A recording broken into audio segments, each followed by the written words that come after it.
This is actually insane. Is 6v6 coming back to Overwatch 2? Hello everybody and welcome to the channel. So what we've got here is a massive blog post from Keller. But the first thing I want to show you guys is this, because he followed up this director's blog post with this tweet. And he says this: my last post spurred a lot of talk around 6v6. We recognise that this is an important topic for many people, including us, and would like to jump into the conversation to share our point of view. Look for more on this in the next director's take or possibly dev update. And of course he's retweeting the tweet where he was advertising the blog post he made. This is what the hell? Like, so the first takeaway from this is great to see the developers are actually talking again about issues in the game and not just being quiet. Now we know 6v6 has been a massive debate in Overwatch 2 literally since the game came out. We know they made balance changes to the game to make it more, I guess, amicable for 5v5. But we're in a state now where the tanks are in a bit of a problem. So I think what we're going to do here is take a look at the blog post, and then we can probably circle back to this, unless we, I guess, hash this out going over the blog post. But yeah, let's get stuck into this. There is also something I would like to say. There will not be any EWC coverage from me. I will not be watching any of that. I've got zero interest in it. I was approached by Faceit and people on that side to get involved with that, and I've got absolutely no interest. One thing I would say, though, guys, is this. If people do take the bag, and they admit to taking the bag, and that's fine, and they need to take the bag, then fair enough, each to their own.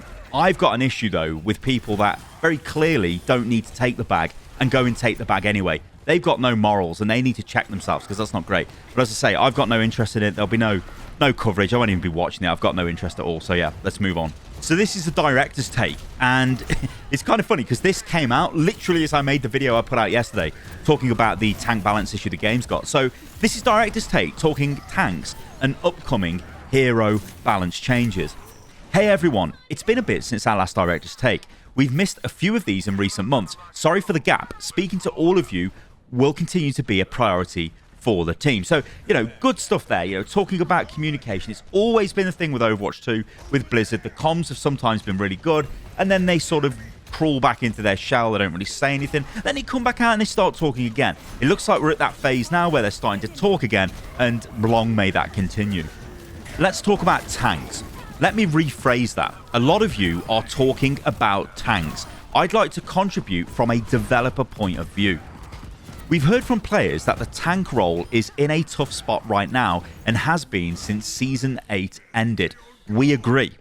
That's not to say that tanks were in a perfect spot before Season 9, but the problem now is that most of them just don't feel as tanky as they should. Many times, both support heroes need to focus solely on the tank just to keep them alive.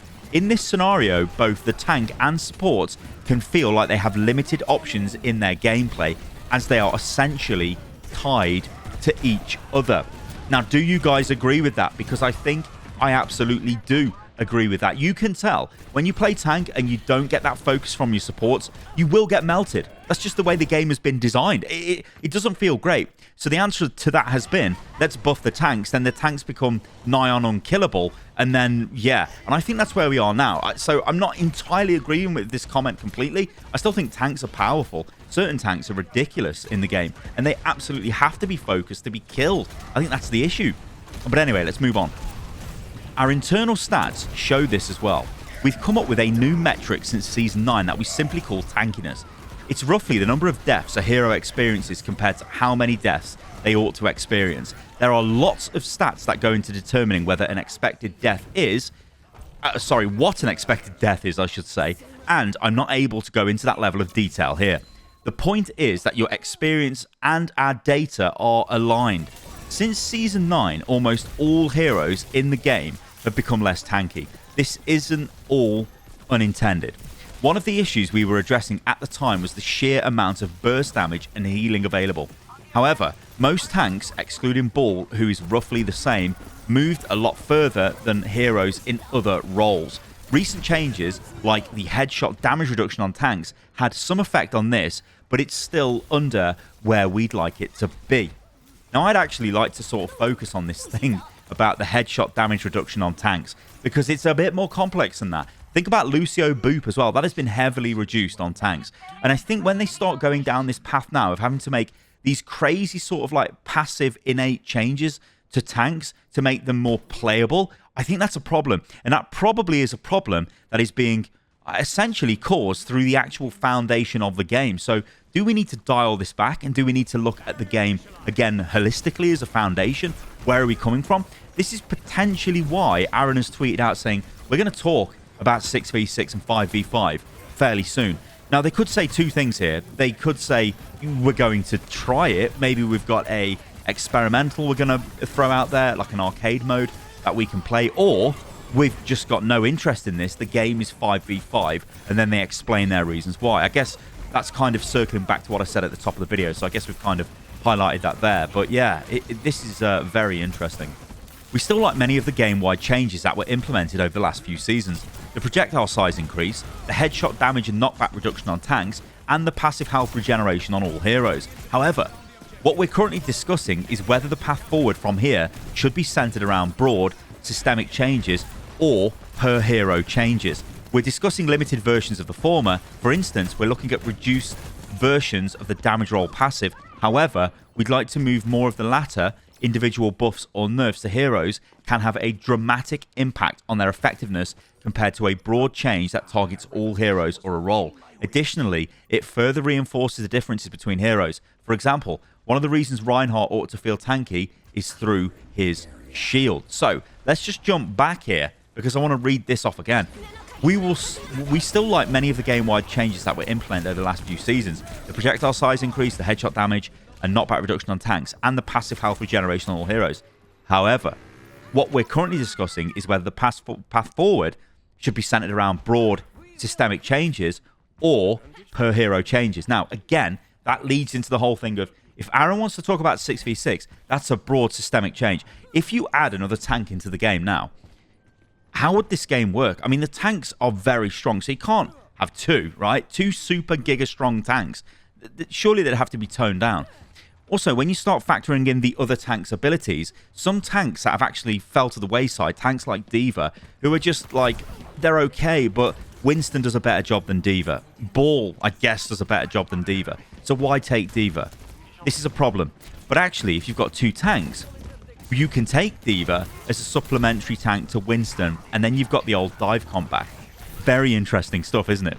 How does this relate to tanks? We're putting together a patch that is targeted at increasing the tankiness of many of these heroes, but we're doing it through individual changes to each of them.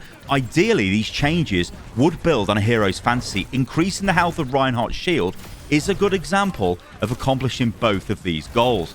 This is a priority for our balance team, and right now we're targeting either mid-season 11 or season 12. We have more details on some of the changes to expect and more concrete timing soon. Oh god, this could be a problem.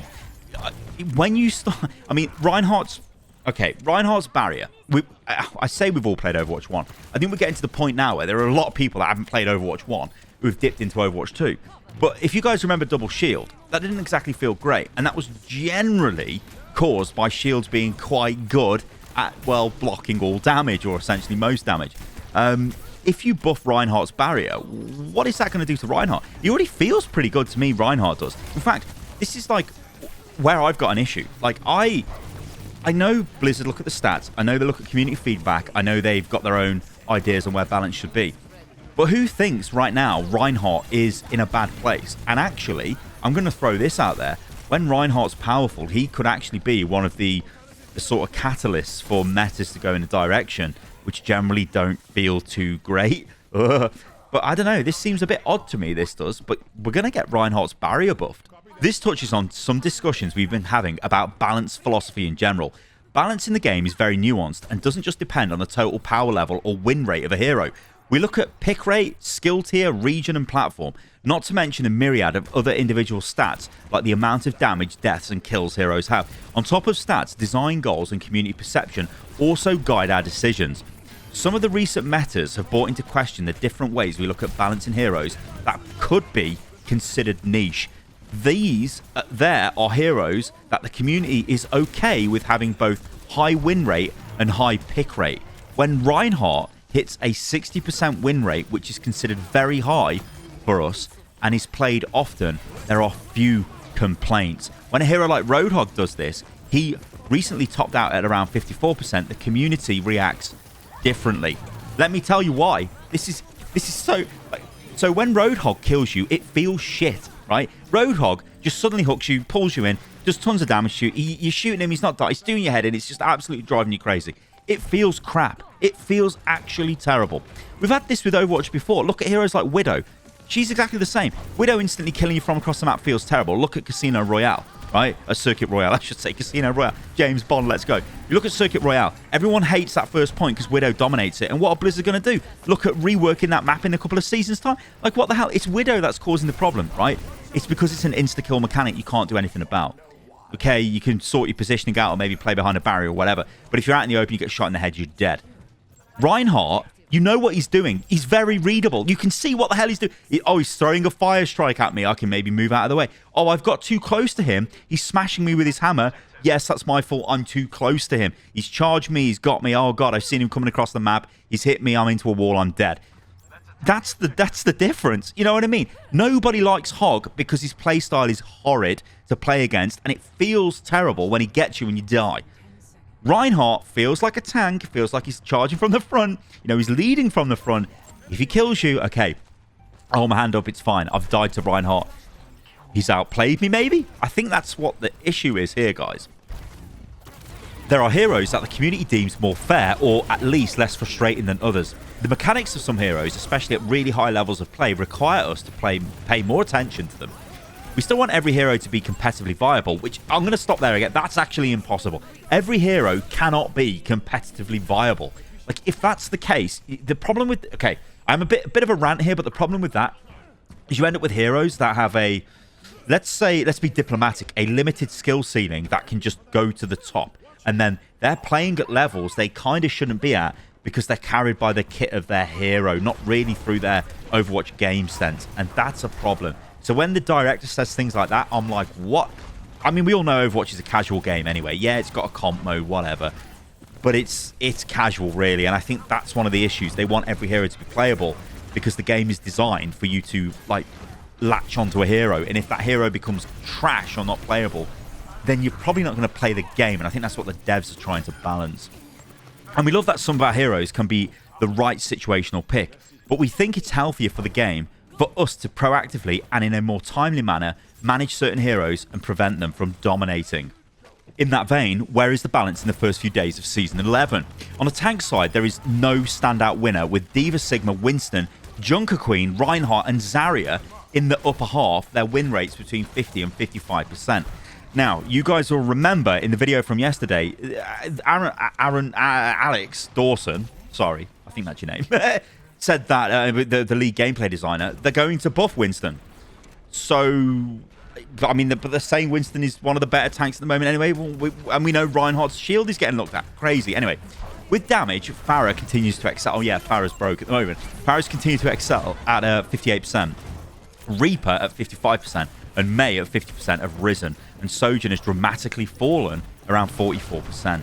You'd think Sojourn would have gone up given a buff, but hey. And supports are relatively stable, with Iliari being the biggest mover, rising a few percentage points to 55%. I do agree with that. I think Iliari is really strong at the moment. They've made a turret, a healing thing, way better. It's just way better. Also, primary fire is way better than it used to be. But anyway, yeah. Aaron then goes on to say, that is it for this week. We should have another director's takeout in a few weeks' time. Until then, have an amazing Season 11, and let's make a great game. Aaron, 6v6, 5v5. I mean, where do we stand with all of this, guys? I mean, I'm like... Right now, I kind of want to see how the game would play 6v6. And actually, you know, this is so funny to me. It's like as time goes on, we're just becoming more Overwatch 1. I mean, we're getting... Okay, the monetization is still annoyingly shit in this game, don't get me wrong. But, like, the changes... I mean, we've got no PvE for a start, right? That's been canned. So that's kind of like Overwatch 1, right? We've got tanks. I mean, potentially having the off-tank coming back. I mean, like, so what would be the point of Overwatch 2? It's crazy, isn't it? I don't know. This is going to be really interesting to see what Aaron says about this. I hope it isn't in a few weeks' time he tells us. And in fact, he's got something to talk about next week or maybe, you know, a bit sooner than that. But I want you guys in the comments to let me know. Would this actually make you play Overwatch more if it became 6v6 instead of 5v5? I think the tank synergy is it's like a sacred thing that we've lost in this game, and it was great. You know, if you played Ryan and you had a Zarya, it felt awesome when Zarya was bubbling you and you're charging in like a lunatic. Because guess what? It felt awesome for Zarya as well, because she got a load of charge, and then there you are in there brawling, doing damage. But here's the final thing I'll end this video on, guys. The reason why Overwatch is 5v5 is because tank is the least played role. With only one tank to match on your team, in fact on the enemy team, so there's only 2 tanks per 10 players they need to find to form a game. That's a lot easier than trying to find 4 tanks for 12 players to form a game. And I honestly think that's the whole reason why Overwatch is 5v5, because queue times will kill the game. The queue times cannot be stupidly long. But then maybe you could throw in all of the changes that have happened recently to the way wide groups function and narrow groups and all of that stuff. I don't entirely understand it myself, but it's making the queues faster apparently. So maybe could be a good time for 6v6 to come back. All right, guys, thanks for watching the video. I hope you enjoyed that. If you did, let me know what you think about all of this in the comments below, and I'll catch you lovely lot on the next one. See you soon.